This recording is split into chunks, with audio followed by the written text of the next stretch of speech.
Oi, divininhos! Chegamos em 2021! Bem-vindos à nossa primeira aula de língua portuguesa e práticas de produção textual. Você tá animada, tia? Demais! E a gente tá morrendo de saudade. E com certeza, tia Ju, tá todo mundo aí preparado, com as forças renovadas, com a mãozinha forte para aquelas práticas de produção e para aquelas atividades sobre gramática e ortografia, né, tia Ju? Nossa Senhora! E sem contar que nós não estamos vendo a hora, estamos contando os dias para ver as carinhas dos nossos divininhos na tela. Meu Deus, nossa primeira aula vai ser demais. Nós temos total certeza disso. Agora me diga uma coisa, você já tá com material aí na mão? Você já tá sentado num lugar confortável aí da sua casa? Ou no seu sofá, ou na sua mesinha de estudos, ou na sua mesinha que você organizou para assistir a aula com o computador? Espero que sim, hein? Tia Radassa também, não é? Com certeza, tia Ju. Bem, para você que está chegando agora na nossa escola, é importante que a gente se apresente para vocês. Seja muito bem-vindo. O meu nome é Tia Juliana, eu sou a professora de práticas de produção textual e nós sempre vamos nos ver por aqui, ó, coladinhos, eu e Tia Radassa, pois nós somos unha e carne, a gente não se desgruda, tá bom? E como tia Ju já falou, eu me chamo Radassa, sou a tia Radassa e estaremos juntas desenvolvendo todos os projetos com muita novidade, mas eu ministro as aulas de língua portuguesa. Isso aí, a nossa língua maravilhosa é aquela língua diferenciada, a língua que a gente usa pra gente se comunicar, não é mesmo? Então, as aulas vão ser incríveis porque vocês vão aprender muitos segredos e muitas novidades. Vocês vão descobrir como que a gente faz para construir palavras, construir frases, construir textos, tudo aqui junto com Tia Ju e com Tia Rada. Tranquilo, pessoal? Mas na aula de hoje, a gente vai começar lá no capítulo 1. Então, você pode começar também a acompanhar a nossa aula através dos materiais didáticos de vocês, o livro de língua portuguesa, tá bom? Lá no capítulo 1, a gente vai começar a conversar um pouquinho sobre um gênero muito interessante. Será que eles já pegaram o livro? Eu acho que sim, tia Ju. E acho que já folhearam também, já olharam para saber as novidades. Será que eles estão ansiosos para usar o material? Com certeza. Quem será que já colocou o nome no livro? Já colocou uma capinha bonitinha? Boa pergunta. A gente vai saber disso tudo na aula online. Então, a gente vai querer ver vocês na aula online, tá bom? Nós vamos, então, começar as nossas aulas lá no capítulo 1 e a gente vai falar sobre o conto. E, galera, pra gente identificar esse gênero, a gente precisa analisar algumas coisinhas do texto. Por quê? Todos os textos apresentam algumas coisas iguais. Estrutura, título, enfim. Outros textos não. E os detalhes desse texto que vão definir se ele é um conto ou se ele não é um conto. Tá bom, meus amores? E aí hoje, eu e Tia Radassa vamos explicar para vocês o que é esse gênero conto. Você também pode conferir aí no seu material no capítulo 1. Mas vamos começar a falar do título, Tia Rada? Vamos, tia Ju. Será que todo texto tem título? Será que o título é importante? Será que se eu escrever um texto, eu posso deixar de colocar o título? Quem já se viu Como que a pessoa vai saber do que é que você está tratando no seu texto se você não conta para ela no título? Então esse título, galera, precisa ter um resumo do que você está falando no seu texto. Então, se o seu conto vai tratar sobre algo vivenciado na sua casa, você precisa trazer a coisa mais importante do seu conto para o título. E se você parar para observar o livrinho do projeto Divina Leitura que você levou para casa, muitos deles são contos, outros não. Tem alguns gêneros aí misturados. Mas você vai observar que no título você já entende do que é que vai se tratar aquela história narrada, contada. Então a gente precisa observar esse título e quando a gente for escrever esse título, a gente precisa deixar ele no meio, bem centralizadinho na folha, naquela linha que a gente escreve. Bem centralizado. Isso aí eu não preciso nem explicar, porque o quinto ano já tá careca de saber disso, que a gente fala tanto, né, Jade? Sim. E eles já estão tão feras que eles já sabem. Com certeza. Então, só a gente recapitulando o que a gente já falou, como é que funciona o título? Geralmente vem destacado, centralizado, com inicial maiúscula e vai resumir um pouco do assunto tratado no texto. O que a gente vai chamar aqui, já no quinto ano, de enredo. Tia Radassa, tia Ju, o que é esse bendito enredo? Se eu perguntasse assim, por exemplo, a história de Chapeuzinho Vermelho conta o quê? Você iria me dizer, bem rapidinho, a história, assim, de forma bem sucinta. Vocês me dariam o enredo, seria o resumo da história, o que acontece, né? Sem se preocupar com todos os detalhes. Os detalhes vão ser escritos para poder melhorar e deixar o texto mais atraente. Então, o título sempre vai trazer um pouquinho do enredo da história. A gente leu, como você já falou, a gente já sabe do que é que vai tratar o texto. Isso aí. Depois dessa identificação, o que a gente precisa pensar que tem que ter nesse conto? Personagens. Não é mesmo, quinto ano? A gente precisa saber quais são os personagens que vivenciarão aquela história daquele livro, daquele texto que está no nosso livro didático, daquele texto que a gente viu na internet, daquele texto que alguém enviou para a gente através das redes, das mídias sociais. Então, nesse texto, nesse conto, sempre vai haver personagens. Mais de um personagem. Não tem tantos, não. Os personagens principais são aqueles poucos, 2, 3, que vão fazer com que a história aconteça. Vocês sabem que o conto surgiu a partir daquela galera lá da antiguidade que começava a criar, a inventar histórias? Pois é, acontecia um fato, desse fato, uma fofoca, essa fofoca ia se multiplicando e se transformava em uma grande história fabulada, com encantos. E aí que surgiu a palavra conto, pessoal. E isso foi passando de geração em geração, né? Não é assim, na sua vizinhança, um fofocou o outro. Não. De geração em geração, aquela história era contada dos bisavós, avós, enfim, até chegar em uma nova geração e ela ia se transformando em um conto. Olha que interessante. Quem são os personagens no conto? São as pessoas que praticam as ações. Vamos imaginar que uma situação cotidiana, né, nessa aqui, inicialmente, né, eram contadas de vizinho para vizinho, né, pessoas da vida real, digamos assim. Nós temos no conto pessoas também que estão atuando, que podem ser, né, humanas ou podem ser animais ou objetos falantes. Vai da criatividade do autor, né, de quem produziu esse texto. Então, podia ser um objeto, um relógio falante. Bom, ele é o personagem. Ele vai praticar ação, ele vai falar as coisas e, por meio das ações e das falas desses personagens, nós vamos compreender o que está sendo dito.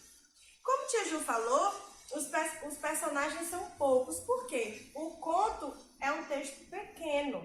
Não é como um romance, que é um livro comprido, que dá para ter até 300 personagens. O conto não, ele é menor, por isso que a gente fica concentrado em menos personagens, beleza? Isso aí. E além disso, muito importante o título, muito importante os personagens. E mais importante ainda é o narrador. Sim, pessoal, no conto, há narrador. Narrador ou observador, que é aquele narrador que está contando, observando aquilo que aconteceu e contando, passando essa informação. Ou ele pode ser aquele narrador que está presente na história. Então, ele participa da história, mas ele também explica o que está acontecendo na história. Olha que interessante. Então, qual é a função desse narrador no texto? Contar, narrar essa história pra gente, pro leitor, para quem está lendo aquela história. Então, como é que a gente diferencia o narrador do personagem? Pela função. Se o personagem é quem faz e quem fala, o narrador, como o Ju falou, é quem observa, mesmo que esteja vivendo, né, que seja um personagem também, ele conta pra gente tudo o que acontece e nos relata. E por isso nós conseguimos compreender. Se viesse só a fala, no texto, conto, a gente não vai compreender. Numa peça de teatro, sim, a gente vai lá, não tem narrador, pra toda hora estar explicando o que acontece. Mas no conto é preciso, porque ele conta pra gente, né? Ele fala o que é que está acontecendo, qual é o contexto, qual é o local, quais são as pessoas, e para assim permitir que esses personagens falem. Isso, e assim como o Tia Radassa falou, o tempo quando aconteceu e esse espaço onde aconteceu são muito importantes nessa narrativa, pois assim nós vamos descobrir. E o conto, muitas das vezes, são acontecimentos antigos, como eu falei também aqui, né? Contos são narrações de gerações e gerações que são passadas, essas histórias, e repetidas por novas gerações. Tá joia, pessoal? E aí, essas informações do local, onde aconteceu essa história e do tempo, quando aconteceu essa história, a gente descobre lendo esse texto. Quando a gente começa a ler, a gente descobre: nossa, esse conto está se passando no Reino Encantado. Esse conto está acontecendo na casa do Shrek. Esse conto é na casa da vovó da Chapeuzinho. Então a gente vai descobrindo os espaços e o tempo. Tranquilo, quinto ano até agora? Será que eles estão entendendo, Tia Rada? Sim, Tia Ju. Eu acho que a questão do tempo e do espaço é o mais simples, né? Tem a ver com o período em que acontece, se é atual, se é antigo, né? Se aquela história se passa durante uma semana ou um dia. E o espaço, que a gente já sabe que é o lugar, essa noção que a gente tem realmente de espaço geográfico. Se é uma casa, se é uma floresta. Amores. Além disso, vem a organização desse texto, porque além do título que a gente já falou, narrador, personagens, tempos e espaço, a gente precisa organizar os parágrafos. E aí é que pega, não é? Tia Ju, mas acredito, né, ou melhor, acreditamos que o quinto ano tá aí afiado, lembrando como é que se organiza o parágrafo. Primeiro, tendo a noção do que é a ideia, ou de qual será a ideia discutida naquele parágrafo. Cada parágrafo vai trazer uma parte da história. Eu quero contar uma história sobre uma árvore que falava. Mas eu tenho que saber o que é que eu vou falar primeiro, o que eu vou falar depois, e depois até conseguir contar tudo o que eu quero sobre aquela árvore. Por isso que o parágrafo é importante. Cada parágrafo vai desenvolver uma ideia, aquela parte que você acha interessante. Lembrando, a gente vai colocar as partes mais interessantes, depois as menos interessantes, ou as menos interessantes no começo e as mais interessantes depois, enfim, vai da criatividade. Mas uma coisa depois de definir qual é a ideia, né, Tia Ju, nós temos que organizar. O parágrafo não pode aparecer de qualquer jeito. Nós já vimos que o título vem centralizado, estamos carecas de saber. O parágrafo vem após, separado do título, mas ele vai iniciar com a letra maiúscula, afastado da margem, e vai finalizar com ponto. O ponto final indica que determinada ideia já foi concluída. O que você queria dizer ali, você já disse. O que você queria escrever, você já escreveu e pode passar adiante. Não é isso, Tia Ju? Isso mesmo. E se o conto ele está sendo tratado, foi publicado em um livro, ele pode ou não ter ilustrações, ter figuras, ter imagens. Então pensa aí no livro que você pegou do projeto Divina Leitura. Já tenta identificar se ele é um conto ou não. Tenta identificar o título, o narrador, o tempo e o espaço. Vocês vão lendo aí aos poucos, né? Pois esse livro, ele tem uma quantidade de páginas maior. O 5º ano, ele já está apto a fazer esse tipo de leitura. Então vão observando isso e aí percebam também se há ilustração ou não.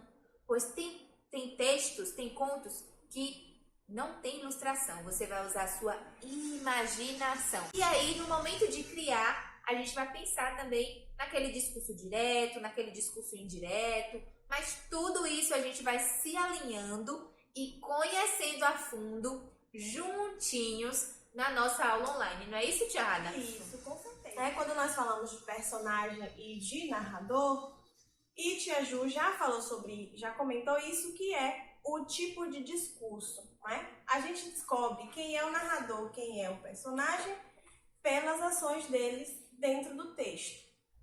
Mas é uma outra forma também de descobrir, que é por meio dos discursos. E a gente lembra. O que é discurso, tia? Eu vejo vocês falando que tudo é texto, por exemplo. Né? Quando a gente fala uma coisa, a gente está produzindo um texto. Esses textos, quando elas têm uma informação, carregam uma informação e têm um objetivo, eles são chamados de discursos. Então, todos os textos vão trazer um discurso, beleza? Dentro do conto vão ter discursos também, marcados por falas, beleza? Então, nós temos duas formas de indicar as falas dos personagens, já que o narrador em si ele não tem fala, ele só relata, por isso que o nome é narrador e não falador, tá? O narrador só relata pra gente, só comenta, tá? Ele não tem poder de ação. Mas as falas desses personagens, eles podem vir de dois jeitos. E aí nós vamos determinar isso como sendo discurso. Discurso direto ou discurso indireto. Como é que funciona isso? O discurso direto é quando o próprio personagem fala. Aparece o momento do narrador e o que o personagem disse naquele momento foi escrito do mesmo jeitinho que ele falou. E a gente sabe disso quando? Quando aparecem as aspas ou o travessão. Então, apareceu as aspas, os travessões, sabemos que é discurso direto. Quando é o próprio narrador quem conta aquilo ali, quem fala, a gente chama de discurso indireto. Então, discurso direto, a fala do personagem. Discurso indireto, a fala do personagem através do narrador. Seria o mesmo que a gente pensar. Tia Ju falou com vocês aqui. Então, estamos na aula, Tia Ju comentou com vocês. Oi, gente, aí, boa tarde. Eu vou escrever a aula de língua portuguesa e produção textual. Começou com a saudação da tia Juliana, 2 pontos. Aí eu boto travessão ou as aspas e escrevo. Oi, pessoal, boa tarde. Do mesmo jeito que ela falou. Se eu quiser só comentar isso, sem colocar a fala dela, eu vou dizer: gente, a aula começou, tia Ju foi saudando todo mundo logo, desejando boa tarde, ela estava muito animada. Percebeu que eu dei espaço em nenhum momento para o discurso dela do jeito que ela falou, ou seja, foi direto a fala dela para vocês. E em um outro momento, o que fizemos? Eu fui o quê? Uma ponte. Por isso que é o quê? Indireto, não é a própria pessoa que fala para quem está lendo ou quem está ouvindo. Beleza? Tranquilo até aí? Tranquilo demais, com certeza. Eles entenderam tudo direitinho. Galera, a gente se vê na nossa aula online, tá bom? Um beijão, tchau!